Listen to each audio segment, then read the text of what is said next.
Like my new hairpiece. Of course it's a joke. It's a rock.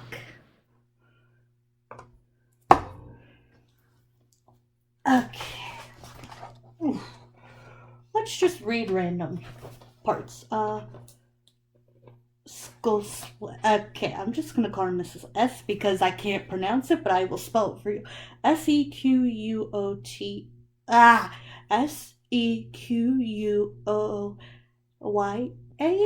I'm not sure how to pronounce it very well. Mrs. S, also known as George's Jess, was a Cherokee of mixed blood with a German trade father and Native American mother.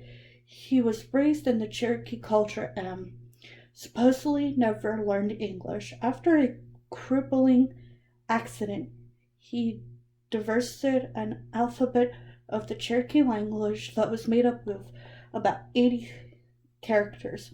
It was something accepted and widely studied. Many Cherokees became liberal, and in 1828 the first Native American weekly newspaper was printed. The Angelus issued included maybe it's Mr. Not sure if it was a girl or a boy. I'm not very good at pronouncing names. And that has nothing to do with unique names or non-unique. It's a learning problem that I have. So I'm so sorry. My great-grandmother was part Cherokee, part German. Kind of weird how that works. This pipe, carved in the shape of a duck, was found in Georgia Clay County, an area where there are also burial mountains. It was made from a popular stone used in early carvings. So let's see. I'm not sure how far I've gotten in this book.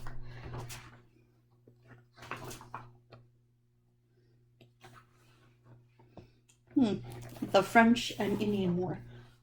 Do I really want to read this, or do I want to skip over it? And if you're asking why, French Huguenot on my mom's side. And maybe Native American. We do not know for sure about that one. My dad's side, they're pretty sure.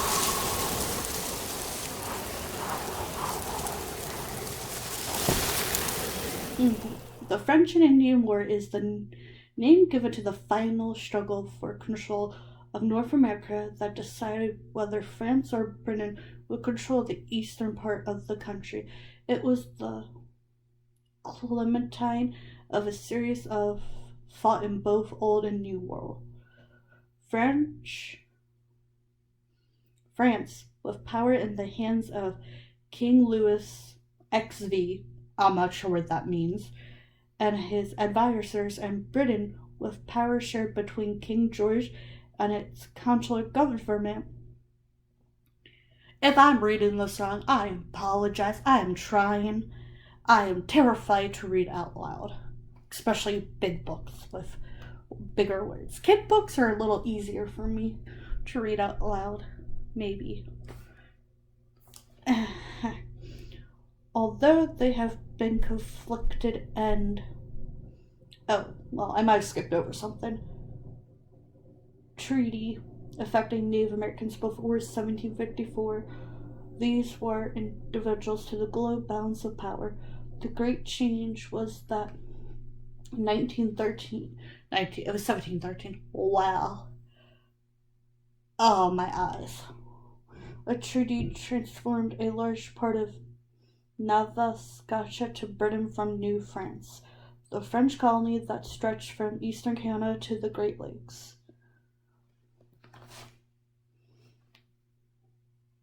A wood cutout sign of the Battle of Lake George fought near Lake George on September 8th, 1755.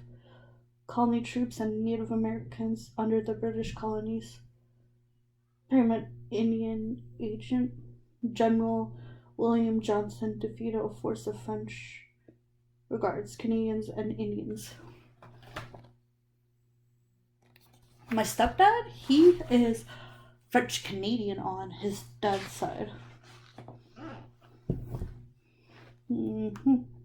I'm just gonna try to read what I can here.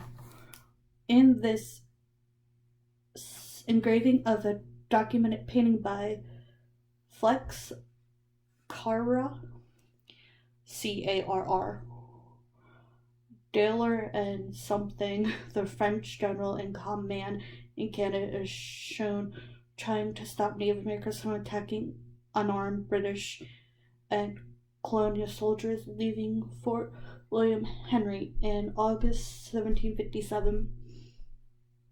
Something gave the defenders surrender terms disappointed his allies as he tried to prevent the eventual killing of nearly 200.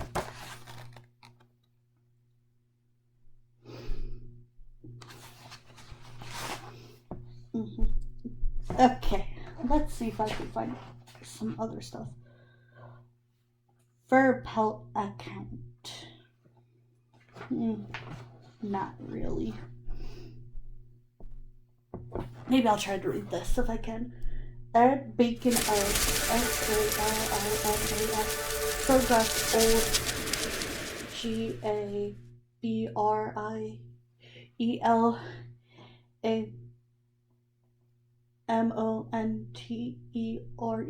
Indian about the turn of the 20th century. His notes listed the man as being 145 years old at the time and that he helped build the Carmel Mission of Mission San was begun in 1770, and improvements would have gone on for years, so the claim may have it.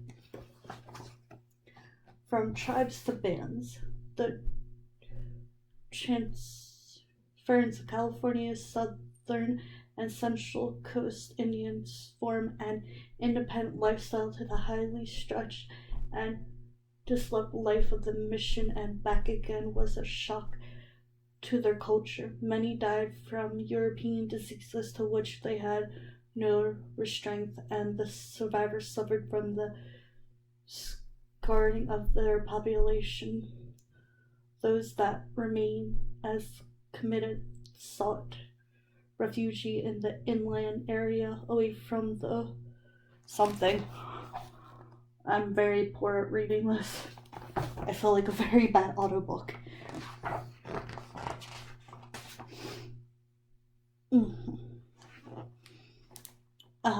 A chess mass met grounding surface and Mion Miller.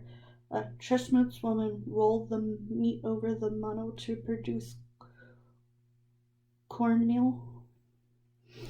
In 1834, the California mission was sealized by the new independent Mexican government, unsure of loyalty of the power in Atlanta, California, and sensitivity to pressure from the owners of huge ranches.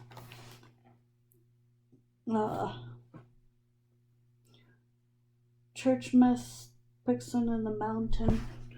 I'm just going to show you because I feel like I can't read it.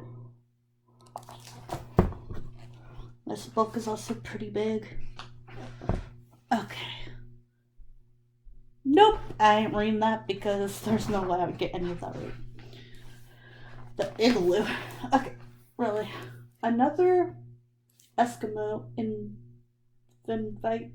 invention was the igloo or ice house. Those doomed habits were constructed of packed snow bricks, carefully built for integral support and placed on frozen ice falls, temperature or long-term winter shelter. More permanent style could contain several intercontinent rooms and storage areas. Windows were made from ice sheets or sealed indoor, and an exhaust hole in the top carried away fumes and smoke with a frozen Cusker layer from by the temperature difference. Russian influence in the Northwest. The Eskimos and other tribes of the Arctic and subarctic region of North America were the last to immigrate from Asia, but some of them were the very first to encounter Europeans. I'm gonna stop there. We will read more of that later on. I hope y'all like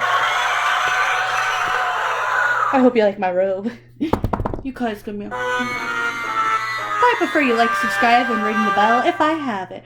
I hope y'all like, subscribe, and ring the bell if I have it, and give me a